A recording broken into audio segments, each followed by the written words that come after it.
தரமான சுவையான வீட்டு சமையல் இனி உங்கள் வீடுகளில். Vidya's home kitchen. கான்டாக்ட் 9840639648.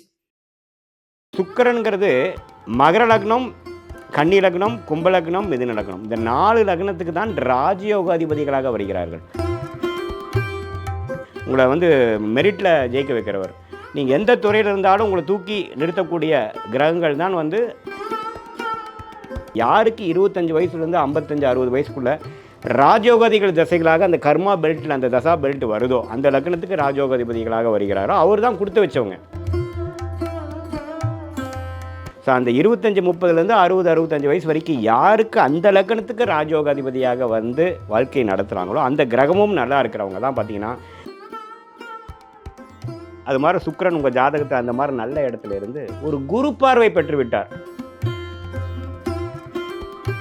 எல்லாத்துக்கும் காமனான நாள் இல்லை, காமனான நல்ல நேரம் இல்லை, காமனான நல்ல கிரகம்னு இல்லை. உங்களுக்கு நல்லதை கொடுப்பது எனக்கு பாதகத்தை கொடுக்கலாம். போதுண்டா சாமி, கடவுளை அடையுது நிம்மதியான அமைதியான ஒரு அமைப்பே போதும்னு எப்போ ஒரு மனுஷன் போகிறானோ அவனுக்கு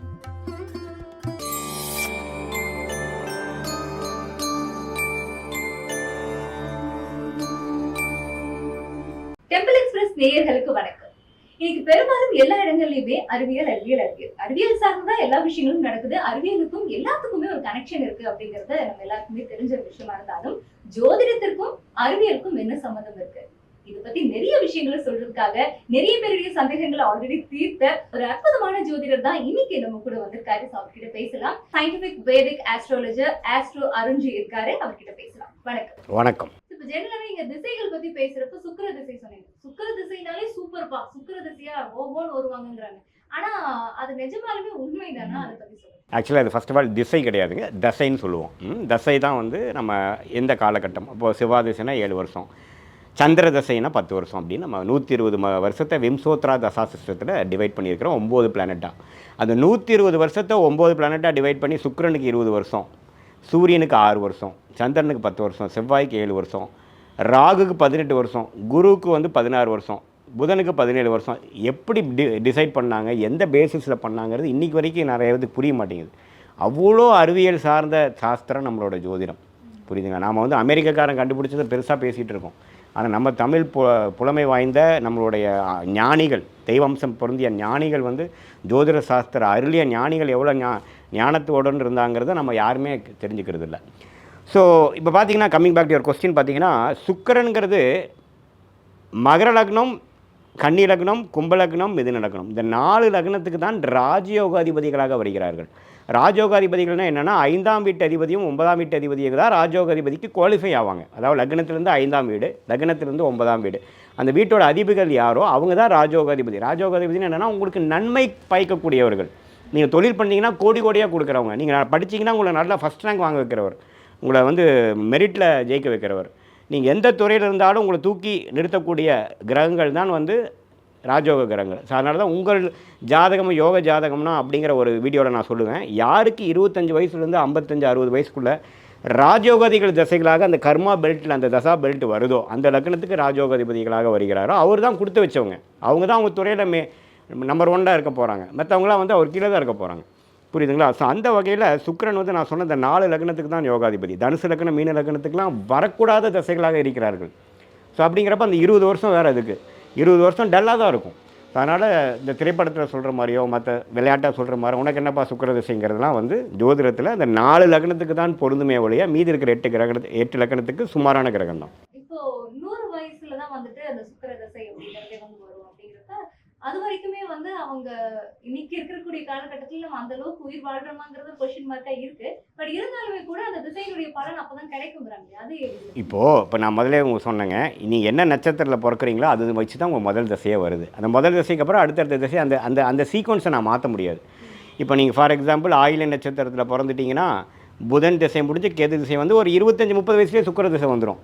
ஆனால் நீங்கள் பிறந்தது சுக்கிரனுக்கு அடுத்த கிரகமாகிய சூரிய திசையில் பிறந்துட்டீங்களே, உங்களுக்கு சுக்கிர திசை வர்றதுக்கு 110 வருஷம் ஆகும்.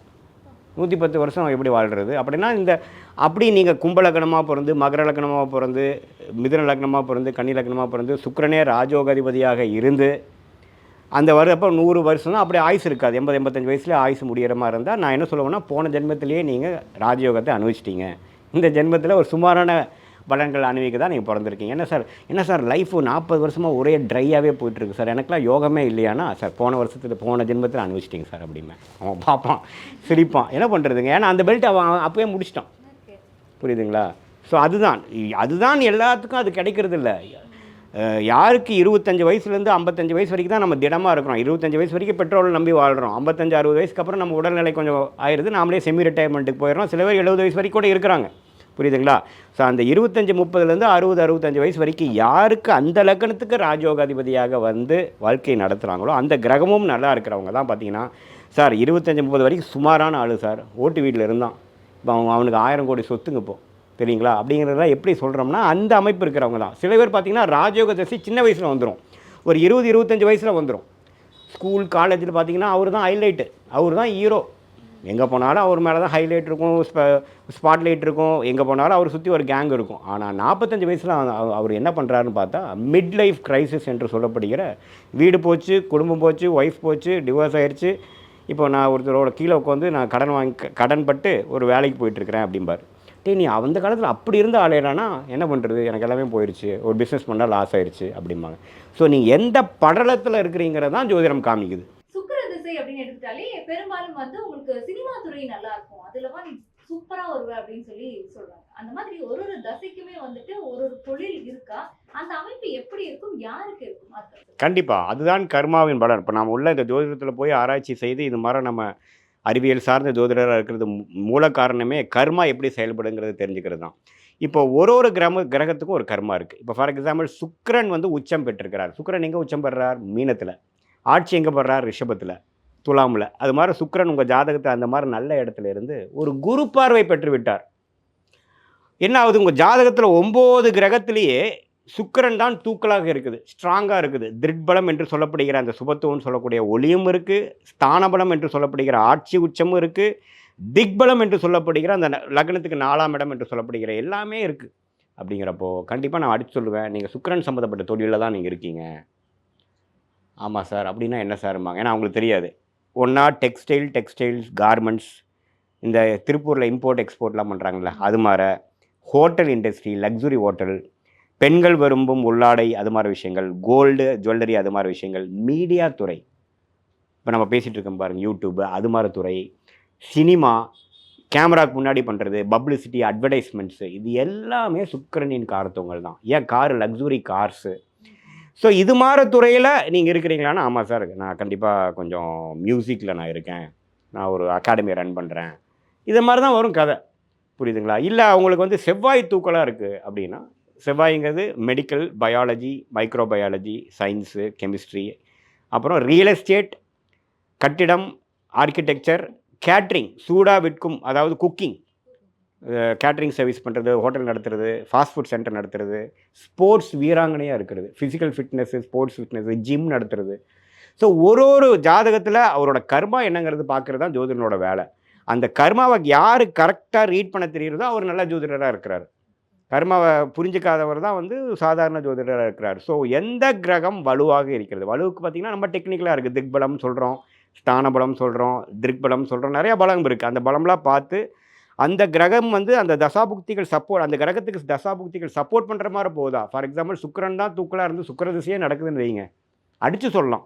அல்லது சுக்கிரனின் சாரம் இருக்கிற தசை நடக்குதா, அல்லது சுக்கிரனோட வீட்டில் இருக்கிற தசை நடக்குதா, சுக்கிரனோட பார்வையில் இருக்கிற தசை இருக்கா, அல்லது சுக்கிரனோட சேர்ந்து இருக்கிற கிரகத்தின் தசை இருக்கா, இதெல்லாம் பார்த்து 18 வருஷம் அனுபவத்தையும் சேர்த்து ஒரு 50,000 ஜாதகத்தை பார்த்த அனுபவத்தையும் சேர்த்து இதுதான் உங்களுக்கு துறை நல்லாயிருக்கும், இதில் தான் நீங்கள் சம்பாதிக்க முடியும், இதில் போனீங்கன்னா உங்களுக்கு நஷ்டம் தான் வரும்னா, ஆமாம் சார் கரெக்டு, நான் வந்து 5 வருஷத்துக்கு முன்னாடி இந்த துறை போனேன், ஒரு கடை போட்டேன், ஒன்றுமே இல்லை சார், ஒரே வருஷத்தில் மூடிட்டேன், ஆனால் இன்றைக்கி வரைக்கும் சோறு இதுதான் சார் போட்டுட்ருக்கு அப்படிம்பாங்க.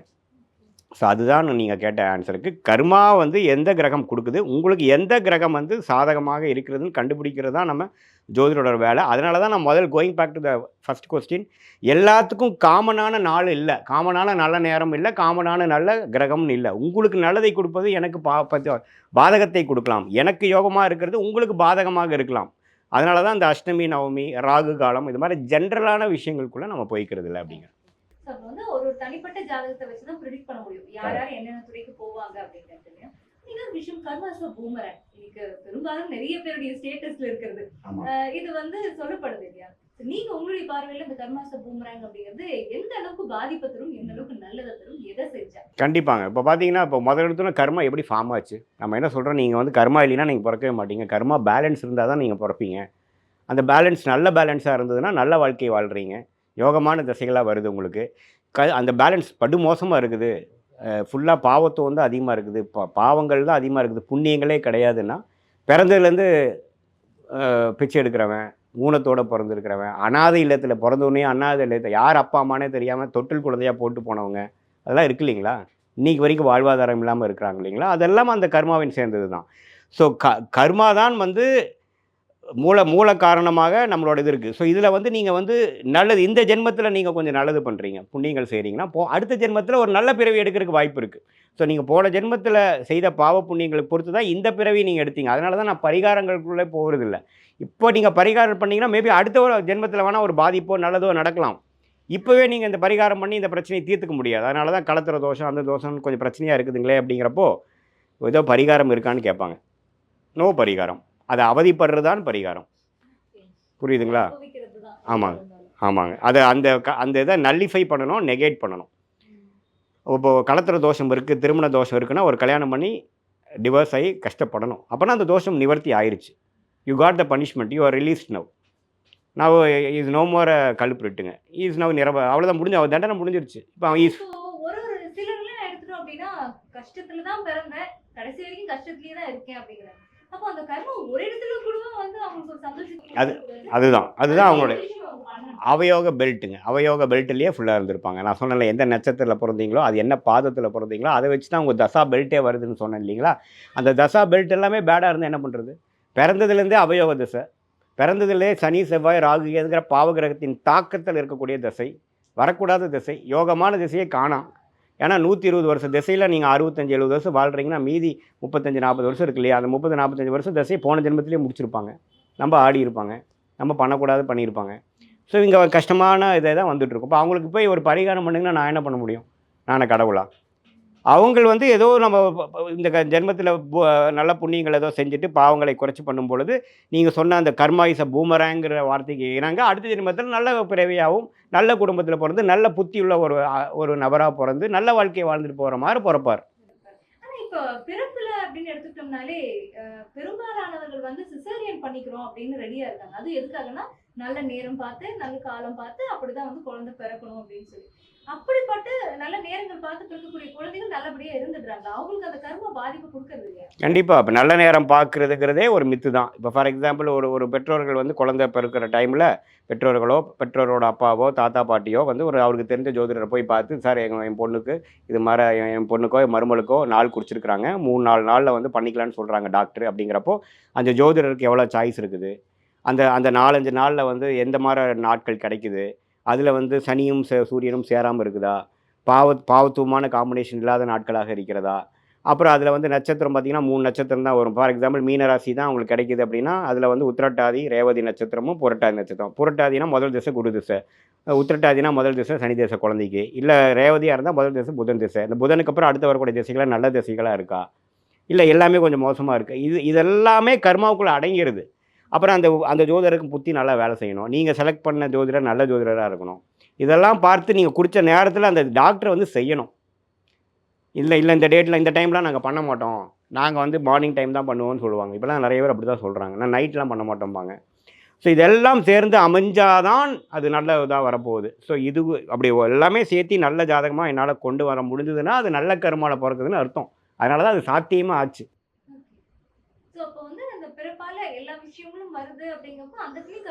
கண்டிப்பாக சிசேரியன் பண்ணினாலும் சரி பண்ணலைனாலும் சரி எல்லாமே கர்மாக்குள் வந்து விடுகிறது. இந்த கர்மா போறதுக்கு ஏதாவது ஒரு ஆப்ஷன் இருக்கும் இல்ல? சயின்டிபிக் பூர்வமா எல்லாத்துக்குமே வந்து ஏதாவது ஒரு குட் இருக்குன்னா ஒரு பேட் இருக்கும். சோ அதுக்கு ஏத்த மாதிரி இங்கேயும் ஓகே இந்த ஒரு விஷயம் இருக்கு, நீ கொஞ்சம் கூட இதுல இருந்து வந்து தப்பிச்சுக்கலாம், இல்ல நீ கொஞ்சம் வந்து ஆஸ்வாசப்படுத்திக்கலாம் அப்படின்னா ஏதாவது ஒரு விஷயங்கள் அதான் தியானம்ங்கிறாங்க. இப்போ வந்து கர்மா சைக்கிள்லேருந்து வெளியில் வரணும். Life birth and life, death and birth டெத்துங்கிற சைக்கிள்லேருந்து இறப்பு பிறப்பு சைக்கிள்லேருந்து நீங்கள் வரணும்னா அந்த தாட் எங்கே எழுகுதோ அங்கே போய் நீங்கள் தியானம் பண்ணும்பொழுது தாட்ஸ் குறைய அதனால தான் ஞானிகள் ரமணர்லாம் திருவண்ணாமலையெல்லாம் பார்த்தீங்கன்னா இந்த தாட் உனக்கு வருது, அது யார் சொல்கிறா, அந்த தாட் எங்கேருந்து வருது, அது மாதிரி ஒருத்தருக்கும் ஞான மார்க்கம், தியான மார்க்கம், பக்தி மார்க்கம், கர்ம யோகம், இது மாதிரி சில ஞானங்கள் மூலமாக அந்த கடவுளை அடையிற விஷயங்கள் இருக்குது. அப்படி அடையும் பொழுது உங்களுக்கு வந்து அடுத்த பிறவி வரணுங்கிற ஒரு கர்மா ஆசை இருக்காது, நீங்கள் நிறைவாயிருவீங்க. இப்போ எப்படி உங்களுக்கு வந்து ஸ்டொமக் ஃபுல்லாகிடுச்சு, போதும் எனக்கு சாப்பாடு போதும், நீங்கள் பிரியாணியே போட்டாலும் எனக்கு பிடிச்ச சாப்பாடே போட்டாலும் எனக்கு வேண்டாம் அப்படிங்கிறீங்களா, அதுக்கப்புறம் நீங்கள் ஒரு பக் கூட எடுக்க முடியாது. அதே மாதிரி தான் வாழ்க்கை. நீங்கள் எல்லா ஆசைகளும் நீங்கள் திறந்து போதுண்டா சாமி கடவுளை அடையுது நிம்மதியான அமைதியான ஒரு அமைப்பே போதும்னு எப்போ ஒரு மனுஷன் போகிறானோ அவனுக்கு பிறவி வராது. புரியுதுங்களா? அது சில வந்து கேது 12ஆம் இடத்துல இருந்தால் மோட்சம் அடைவாங்களாம் போட்டு குழப்பிக்கிறாங்க. அதுக்கெல்லாம் எனக்கு ப்ரூஃப் கிடையாது. மோட்சம் அடைஞ்சவங்களை வந்து கூட்டு வந்து நீங்கள் மோட்சம் அடைஞ்சிட்டிங்களான்னா கேட்க முடியல என்னால். ஸோ அதனால் அதெல்லாம் வந்து ஜோதிட மித்து. 12ல் கேது இருந்தால் மோட்சம் அடைஞ்சிருவாங்க, அடுத்த பிறவி கிடையாது, இந்த பிறவி தான் கடைசி பிறவின்லாம் சொல்லுவாங்க. அதில் எனக்கும் நம்பிக்கை கிடையாது. ஆனால் நான் சயின்டிஃபிக் வேதிக் அஸ்ட்ராலஜி முறையாக வரனால எதையுமே ப்ரூஃப் இல்லாமல் நம்ப மாட்டேன். புரியுதுங்களா? நமக்கு எது 50,000 ஜாதகம் பார்த்து எந்த திசையில் எது நடக்கும், எந்த கிரகம் எப்படி இருந்தால் எப்படி நடக்குங்கிறது தான் என்னுடைய வந்து எக்ஸ்பர்டைஸை ஒழிய தெரியாத விஷயத்தை வந்து அட்வொகேட் பண்ணுறது என்னால் முடியாது.